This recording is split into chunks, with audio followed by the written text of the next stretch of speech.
Hello guys, peace of the Lord with everyone.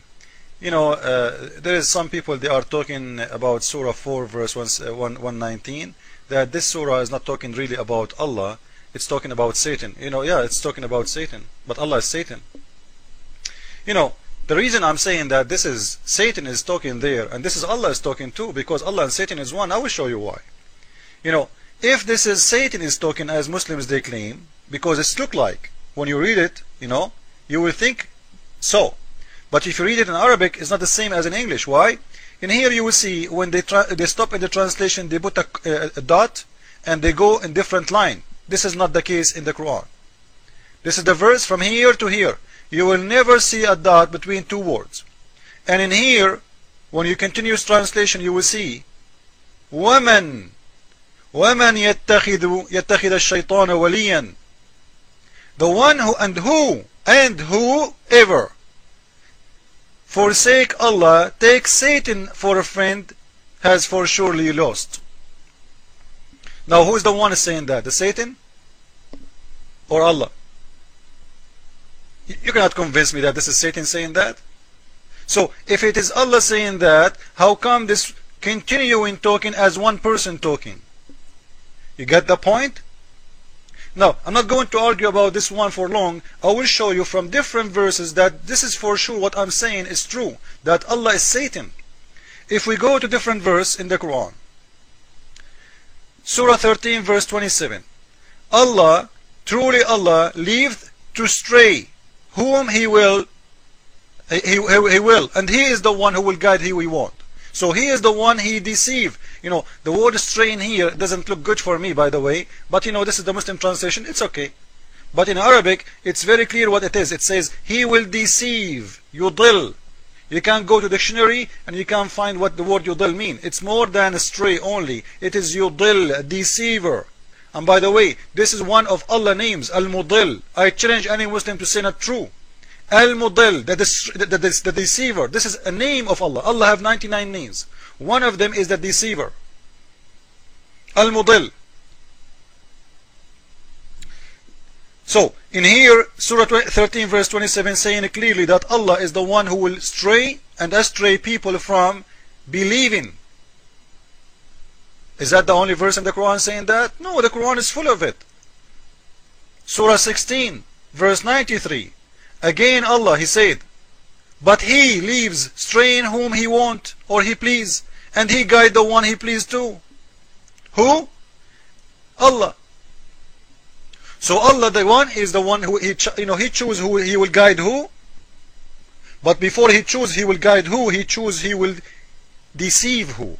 You see it? He start with He straying the one He want. So first decision is about who He will stray who. First decision, the most important thing for Allah is we will deceive who first. Oh, let me think, deceive who. And we remember the story about Jesus Christ who was not crucified in the Quran in Surah 4, where the God of Islam supposedly, He put someone look like Jesus on the cross. He did deceive. He deceived who? He was deceiving the Jewish, He was deceiving the Roman, He was deceiving the followers of Jesus Christ. Why? Because everybody thought Jesus Christ was on the cross, but it wasn't Him. This is a deceiving or not? When you make someone look like Jesus, you clone someone look like Jesus, is that a deceiving or this is saying the truth? Is that a cheating? Is that a lying? What do you want to call it? So, because of the deceive of your God Allah, 3 billion Christians now believe that Jesus was on the cross. Why? Because your God Allah, according to Quran, He put someone look like Jesus in the cross. And you want to tell me that your God Allah is not a Satan? What Satan He want more? He would love to deceive millions. Now, is that the only verse too, saying that Allah is a deceiver? I can show you unlimited verses. Here we go. Surah 35 verse number 8. For Allah leaves to stray whom He wills. He decide He will, He will stray who. And always you see the Quran, He choose, deceiving people before anything, because Allah is so interesting in deceiving. He loves to deceive. And as I said, the biggest deceiving in the history of Allah, according to the Quran, from the mouth of Muslims, when He put someone look like Jesus in the cross. This is a deceiving. When you make me see, and I am a human being, how I will know this is not Jesus? How I will know? How I will know? I will wait 600 years after, and somebody come to me and say, hey, Jesus was not him. Allah was playing games with you. Ho, ho, ho, ho. This is garbage. Allah is a deceiver. Allah is a Satan. Because if this is a true story, that Allah, He put someone look like Jesus in the cross, it's very clear evident that Allah is Satan and Satan is Allah. So either you believe in that story, then you are a Muslim, then I'm proving to you that Allah is Satan, or you leave this story, you don't believe in it, and then you will leave Islam. And I advise you to leave Islam. Now, is that the only verse saying that Allah, He is the one, He misguide and He deceive people? The Quran is full of it. Let me show you more.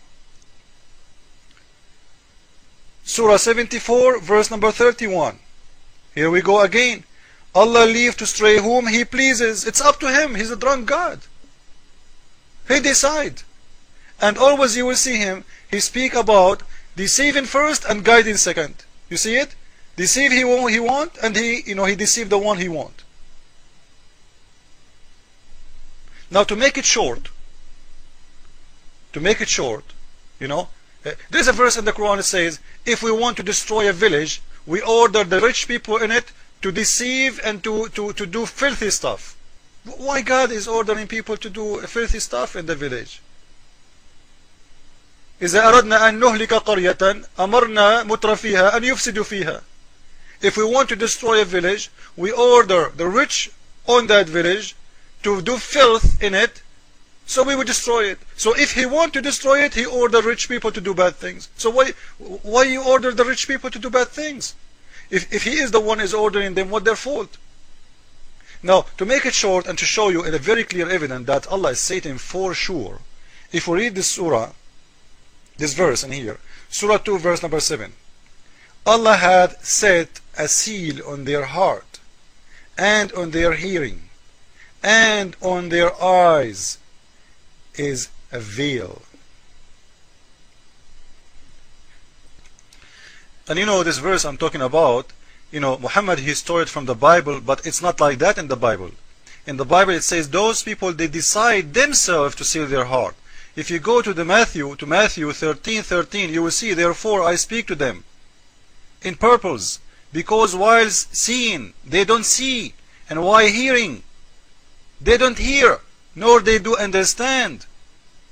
And you will see that this privacy in the Old Testament, when it says, in their case, prophecy of Isaiah is being fulfilled, which says, you will keep on hearing, but will not understand. You will keep in seeing, but you will not receive. For the heart of these people has become dull, which their ears they scarcely hear, and they have closed their eyes. Otherwise they would see with their eyes and hear with their heart. So the Bible is saying it's the same, but in a very different way. In the Bible, it is Him, you, if you decide to seal your heart. It's you who decide to seal your eyes. In the Quran, it is Allah who sealed their heart, which proven to me clearly that Muhammad, who stole this verse from the Bible, he make it Allah is the one who sealed the heart, because he knew who is Allah. Allah is a Satan. Allah is a deceiver. Because you know what, guys? Just let us think about it. Why God wanna seal my heart? Why? If one day I go to hell, and I stand in the front of the God, and the God supposedly is God of justice, and He say to me, you know what, you are going to go to hell, and I will say, you know what, God, you are the one who did seal my heart. So why you are judging me for something you did? Can I open my heart when you say you did seal my heart? You will say no. You cannot fight God. You cannot change things will happen. If God ordered things to happen, it's going to happen. So in here it's very clear that Allah who sealed the heart, and Allah sealed the hearing, and Allah put an eyes in their eyes a veil. He is Satan, and Allah for sure is Satan. And you can go to Matthew 13, as I said to you, and you can go to the Old Testament and you will see that Muhammad, he stole those verses from there and he put it in his Quran. But because he's a deceiver, he have to claim that Allah is the one who do that to your eyes, when the Bible is saying the opposite. That's you do. You do seal your heart. Our God don't seal our heart. Our God don't close our eyes. Our God don't seal our mouth. Our God, he wants us to know. He wants to guide us. He loves us. This is why he sent his own loving son to save the world. Because he loves you, not because he want to deceive you. In Islam, it's totally the opposite. And I think now it's very clear that Allah and Satan is one. Ameen. Thank you all.